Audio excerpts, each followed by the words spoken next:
Hi, everybody. My name is Chloe Jackson, and this is. Angela Farr Schiller. And welcome to Sisters in the Round. Sisters in the Round is dedicated to fostering an inclusive and empowering community within the theater industry, specifically for intergenerational Black women. Its vision extends beyond traditional professional spaces and aims to create a vibrant community playground where informal and casual conversations can flourish. And we are so excited to be here. My first question for you is, what was your path into academia like, and how did you decide academia was the space for you?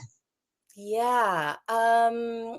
My path to academia, I think my path to anything is really rooted in the idea. And I'm going to say I'm not the biggest Shakespeare person, but Yeah, this, like, one thing really sticks with me, with just to thine own self be true. So for absolutely. me, it's always been about following my passion, following my curiosity, and not even following like, how am I going to get a job, but really following what is of interest to me. I had been doing theater pretty much my whole life, like K through 12. I was doing theater. So it was kind of like a no-brainer as far as undergrad. But then I went to undergrad in California. I'm from California. And after undergrad, I just felt like I need to be in a completely new place. I want to be in a totally different city. And so I decided, why not go to NYU? Right. I wanted to just feel, I mean, and New York just has a totally different vibe, different heads that you're not going to get, Yes. different, and so I just basically followed what was of interest to me. Yeah. I started off in theater, and then my second degree from NYU is in social and cultural analysis and Africana Studies, because I just wanted to learn more about how the world works, right? And so then I went to NYU, and then after that, I decided, I really miss theater, and I decided to go back home. My father had passed, and I wanted to be closer to my family, and so Yeah. I decided to, and I also really wanted to work with my mentor, Harry J. Elam. And Yeah. so that's where he was, and that's where I wanted to be. I also wanted a PhD program that was a scholar artist program, because I knew in my own self that just a scholar program would not be satisfying to me, and Yeah. just a program that focused on the artistry would also not be satisfying to me. I wanted to do my artistry across that kind of platform of being a scholar artist. And so, and I also wanted to go to a place that didn't cost me any more money, right? Yeah. Um, so, I had my student loans from undergrad, NYU, private university, super expensive. And Crazy. so I was like committed to myself that I wasn't going to take out any more student loans to go to school. So Yeah. I needed to find a place that fit my personality. So being kind of an artist scholar kind of place that, I was always told, the last place that you get your degree from, make it the best, right? Because that's going to be the first on your CV for the rest Absolutely. of way. And then I also wanted to study with a particular, you know what I mean, fierce professor.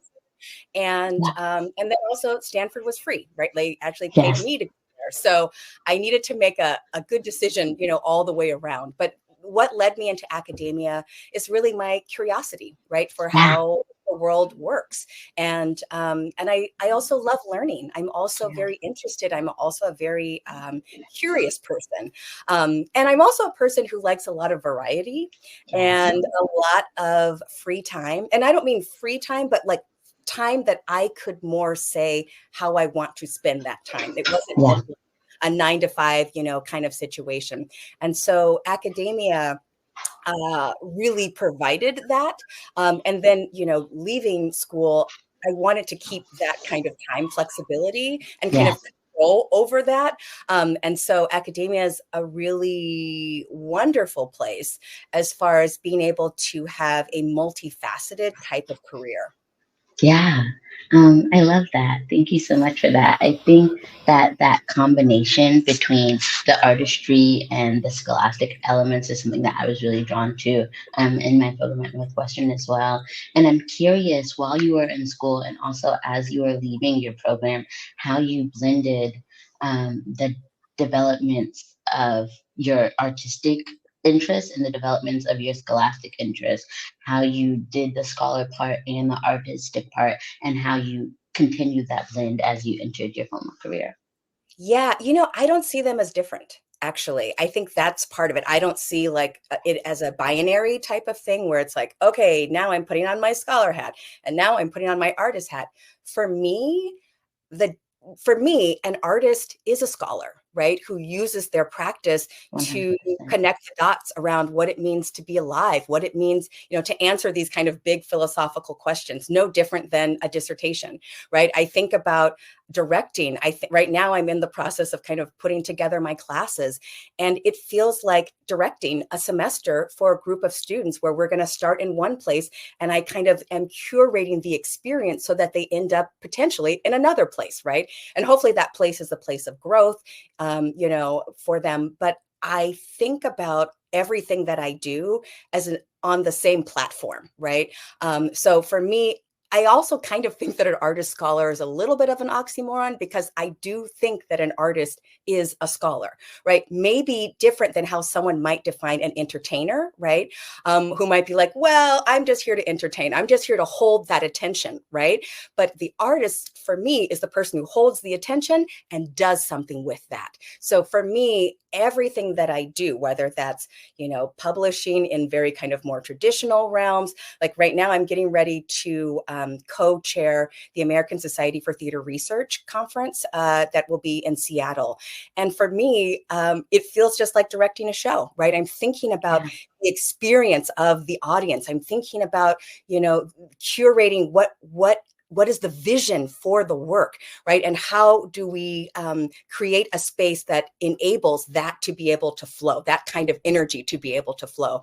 So to me, I don't really see a difference between the two, because I'm thinking in the same kind of really dramaturgical kind of way, no matter what I'm doing, whether that's the classroom, whether that's the rehearsal space, whether that's publications, giving talks, whatever.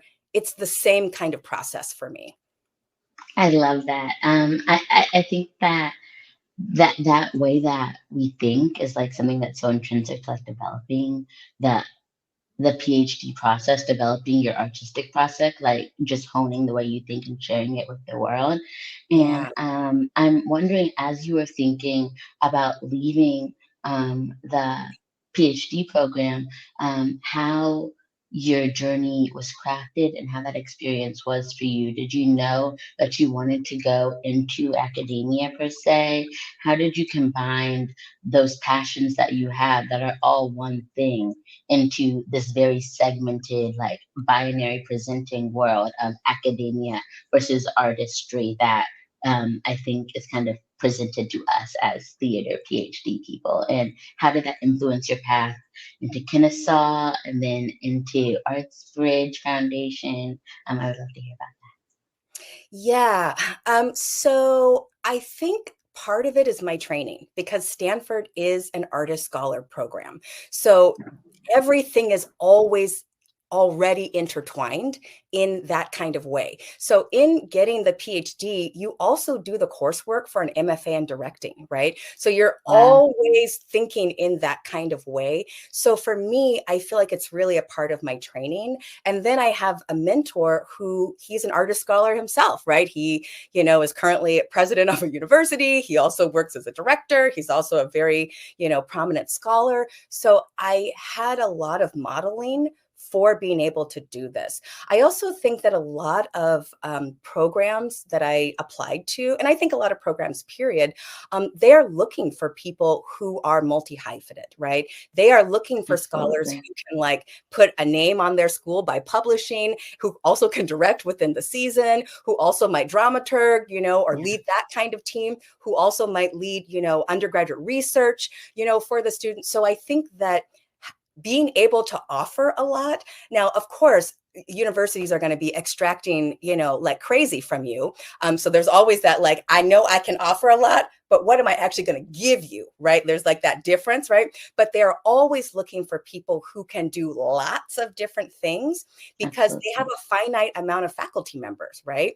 And they are wanting those faculty members to be able to do lots of different things. So I actually think it's really a bonus, right? I think it's a plus to be able to do lots of different things. I know, so my PhD is in both theater and performance studies. Mm, And I know, a lot of scholars who their degree is in performance studies, and there yes. are not as many programs, especially undergrad programs, which are the majority of the jobs, right? For especially assistant professor jobs, that so most of them, I mean, I think there's probably a handful that are actually performance studies for undergraduate level. So Yes. I think that being able to do lots of different things as an artist scholar is really a bonus, right? So that I Yeah. can, having a degree also in Africana Studies or social and cultural analysis, I think it's a benefit. I mean, when I was going through my degree programs, people were like, wait, you did theater, but then you did Africana Studies and social and cultural analysis. What does that have to do? And then you're doing performance studies. But because I was following my passion, it actually, made it such that when I went out on the market, so to speak, I could apply for to teach in Africana Studies. I could apply to teach in theater programs. I could apply to teach performance studies. I could apply to teach Americana Studies. So I think that it actually gave me more opportunities, right, on where I wanted to kind of apply that craft. But I think being multi-hyphenate, I think in the kind of PhD or in the kind of academic market, I think is actually very, very, very, very valuable.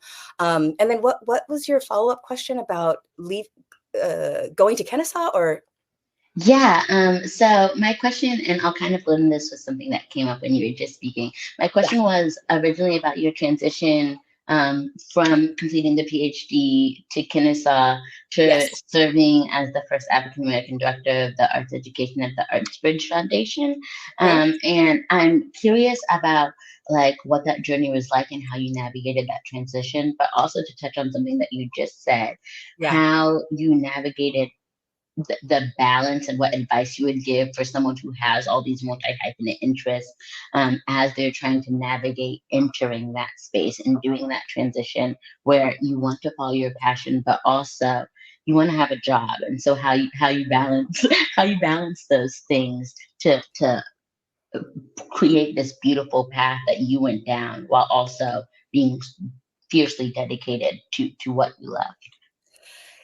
I think it's tough, especially when you're first graduating because a lot of times people go on the market before they graduate, like the year that they're going to be graduating, and Yeah, you send out, and basically there's a way that you're kind of at the mercy of what jobs are available at a given time, that you happen absolutely. to be applying. Do I have a partner? Does my partner, can their jobs only go to certain cities? So I think that in the beginning, at least for myself, I was looking for a city that I felt like I could grow in and that I would have joy and find, a one could be able to build like a life inside of.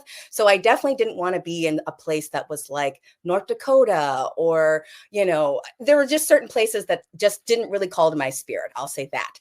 And so that already took some jobs off the market for me. And then I was basically at the beginning looking for jobs that I felt like I could be a good match for, right? Because I think when you're first starting, it's hard. It's really hard to find, your first, especially if one is wanting to go tenure track, right? Not adjunct, though there's nothing wrong with that. There is a huge pay discrepancy and respect discrepancy, right, between those. Absolutely. But you get in where you fit in, truly, truly, truly, right? Because the job market is tough. But that said, I applied for probably about 25 positions, which I was grateful that there were 25 positions for me to even be Yeah, able to apply to, right? And some of them were like, I think, good matches. Some of them were okay matches. Some of them were like, well, let's just see, how it is. And out of those, I did get a lot of final, like get to the final round for a lot of those.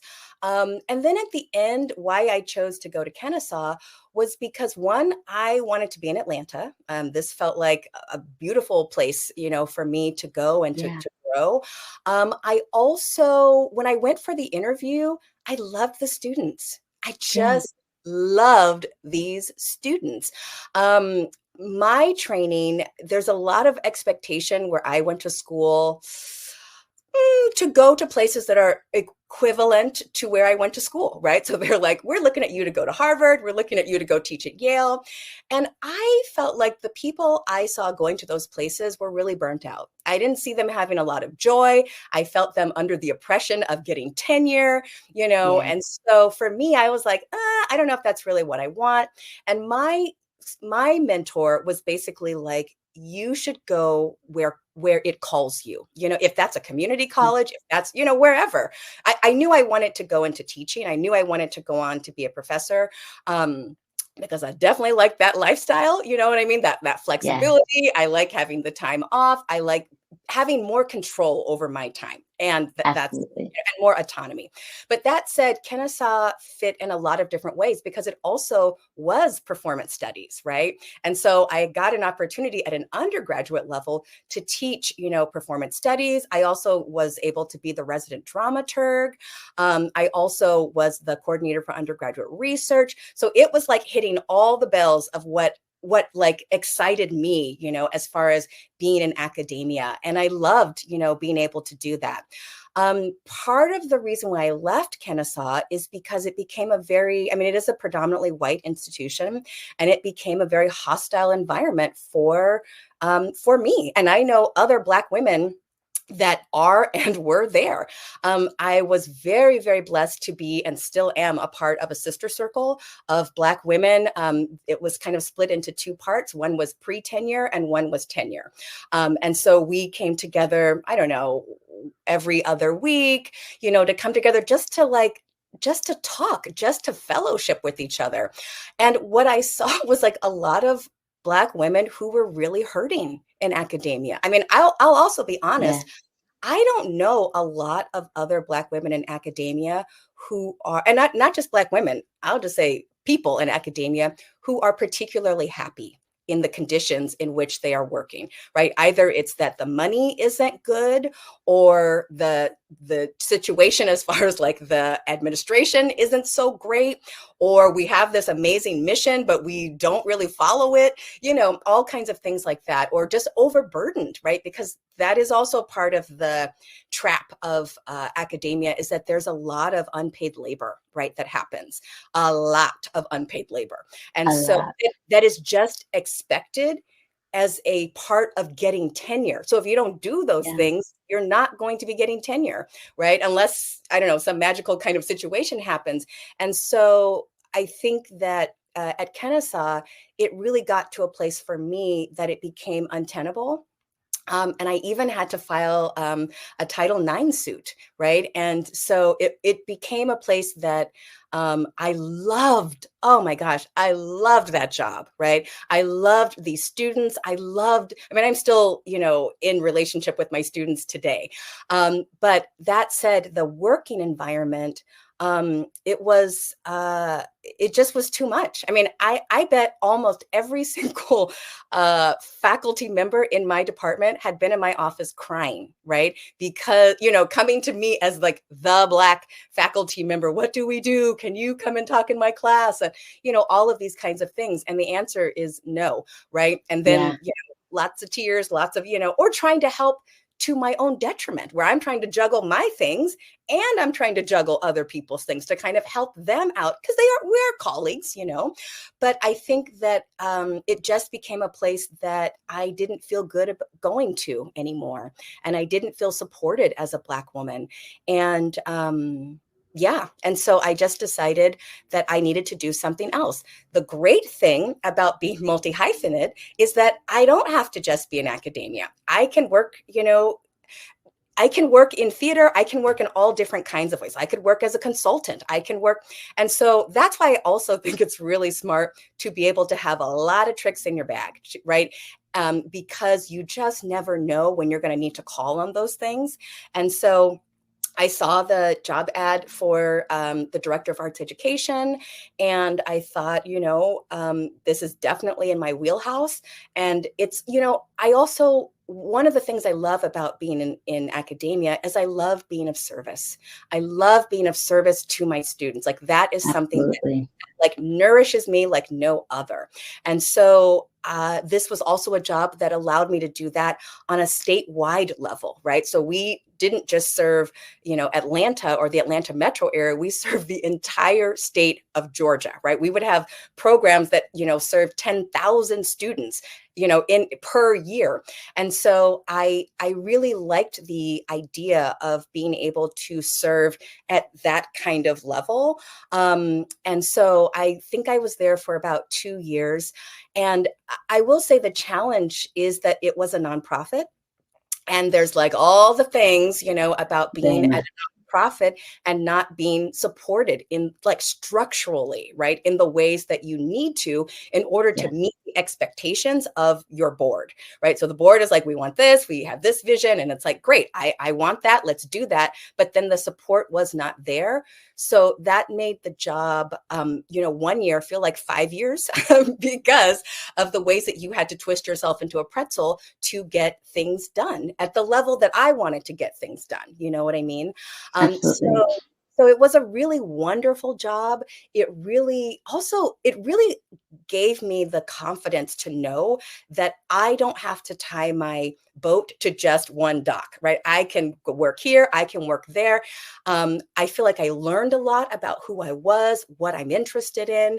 And one of the things that I realized is that that job gave me a really 10,000 foot kind of purview of service. And what I realized is that I love the micro. I love being in the classroom. I love being able to see the people that I'm serving. And I love being able to see their growth over time. And being the director of arts education, I served thousands, tens of thousands of students. I could probably tell you the name of 10 of those students, right? And so I felt like I was really good at that job, but the job didn't nourish me.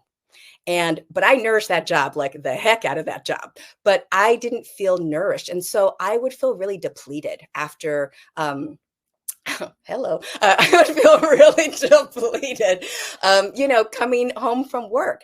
And what I realized with doing that job is that it has to go both ways. I have to be able to contribute something to that job that is meaningful to the space that I'm working, but I also have to receive something that is equally meaningful from the place that I'm working. And so at that point, I decided to go back into academia. But I was like, you know what? I'm not in any rush.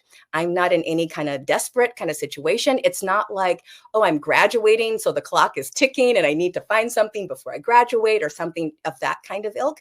It was basically like, let me think about what I want in a job, how I want to enter back into academia, and go from there. And so I would just casually, look at, different job search places and, just see the different, calls that were going out. And the job that I have now with the Boston Conservatory at Berklee College of Music, it was talking directly to me. Like when I read that job ad, I was like, oh, you're talking to Angela, like it was really that kind of experience. And then when I went for the interview, they were really kind. They were really, really kind in a way that, a lot of times, at least my experience going on the job market before was like, we're going to fly you out, and then we're going to start at like 8 or 9 o'clock in the morning. And then we're going to have activity. And then we want to go see a play with you. And then we want to go to dinner with you. So you get home at midnight, and then you give a talk at 8 o'clock in the morning, which to me says you don't see me as fully human, right? Yeah. You see me as superhuman, but you don't see me as actually human, because you wouldn't give me a schedule like that, right? If you actually saw me as a person. And I felt like this experience of just going through the application process, the interview process, I really felt seen. And I never thought about, going and getting a PhD. I never thought about going to a conservatory. I don't know, I thought about, R1s, kind of these high research kinds of institutions. I thought about teaching focused institutions, but I never thought about a conservatory. And actually, because I really am an artist, it has been a beautiful, beautiful match for me. I love working with students who have a real focus and a real drive about why they are there. Yes. So when you're at a four-year institute, a lot of times the students are like, I'm trying to find my way. I don't know what my major is, which that's another kind of beautiful mentoring as well, like helping people to find themselves inside of, the university experience. But this experience is like these students, they know what they want, they know where they're going to go, and they understand the value of what you have to give to them.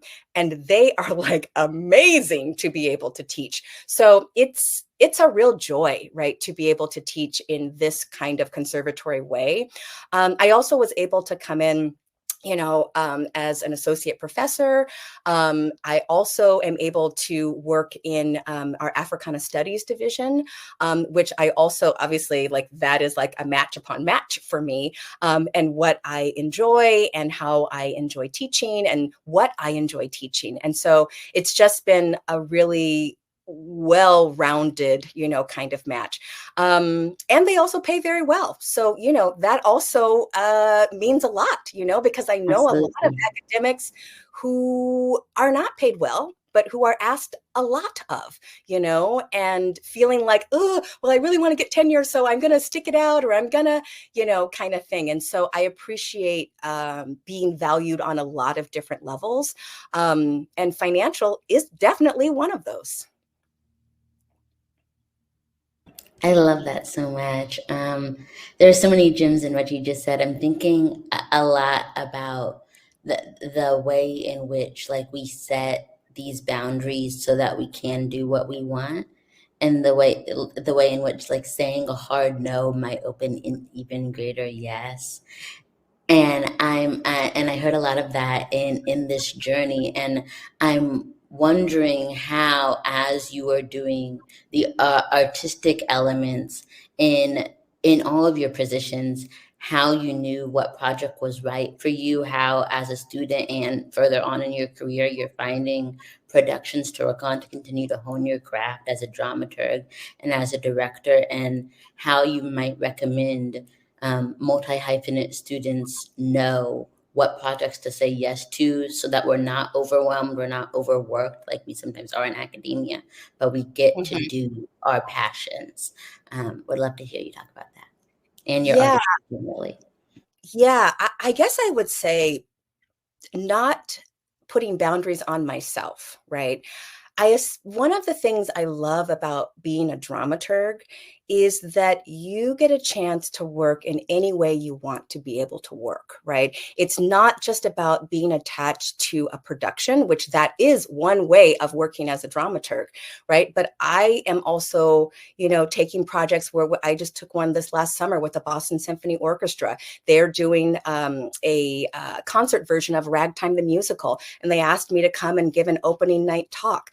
I'm working right now on a documentary, a filmed documentary on an exhibit called Clothes Story, right? That's really thinking about Black women and fashion, right? And thinking about the ways that we have used wardrobe, right, to speak truth to power.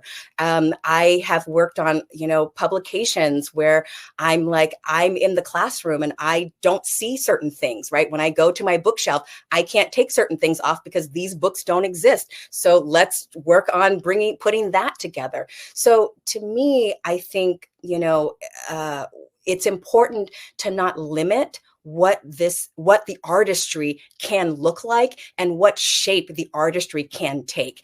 If I Absolutely. only depended on my artistry in terms of an actual theatrical production, my life might look a little bit differently, right? And the other thing is that dramaturgs don't get paid very well, right? If they even get paid at all. So I mean, part Yeah. of also my work as a dramaturg is one, helping people to understand what that is, right? What that artistry can be. And so I think to me, it's I have to put boundaries at work, but I don't have to put boundaries on myself, right? And thinking about the ways that I can use critical theory, I can use critical context in the form of artistry in a lot of different kinds of ways. That has allowed me to work consistently in ways that give variety to my life, give variety to my artistry, give me a chance to spread my wings in ways that if I just said, this is what a dramaturg does, someone, they work as a part of a play, they work at the leisure of the director, I think my artistic plate would be much smaller, right? And I don't want to be small, right? And so to me, I feel like not putting boundaries on the application of my craft has been something that has allowed me to work across a lot of different fields and a lot of different interests. And for me, part of why I love being in academia is that you're not doing the same thing all the time, right? And so I enjoy being able to sometimes, go spaces and practice my craft, but I also enjoy being able to be at home and practice my craft, right? And so I like to be able to have that kind of flexibility. I think the most important thing is to consistently ask myself, what is it that I want? How is it that I want to use my time in this particular moment of my life, right? Absolutely. Because I think a lot of times we give ourselves to different projects and then our time is gone, right? And so I have to think in a strategic way about what is it that I want to do, knowing that that is going to change, right? And I'm hoping that as I grow, the things that I desire to be a part of changes as well, right? It grows, it's shaped in different kinds of ways. I like to be able to have surprise inside of my work as well. And so to me, not putting boundaries on what a dramaturg is, and I think particularly with the craft of dramaturgy, because I think when you say lighting designer, people are like, I know what that is, and I know how you're going to work, and you know how you're going to work, and this is, how that's going to be. And it's pretty much, it's different designs, right? But it's the same kind of, it's a similar kind of practice on every project you work on. So people are clear what that is. I think with dramaturgy, people are not clear what a dramaturg is, right? Absolutely. I think it gives us the opportunity to define that for ourselves, right? In community with other people. And so because this is a field that does allow for that, I'm pushing that all the way, right? So to me, there are very few spaces where a dramaturg or that kind of skill set would not be resonant or relevant. And so to me, I would just say to not put limits on where we can practice our craft.